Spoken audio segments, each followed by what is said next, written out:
Alright, here we have a 2010 Lexus RX350 lost key situation. In a few minutes we'll end up making a key for it.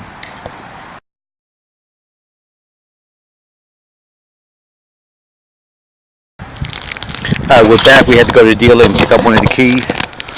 On some of the keys we do not stock them, so it's not even worth stocking them because they cost a lot of money. As you see, that key works that's the insert. Now let's get to let's do the trunk.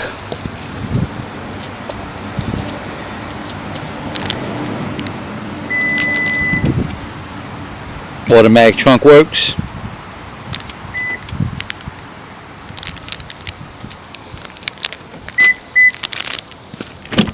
And now this is what everybody wants to see. Will it start up?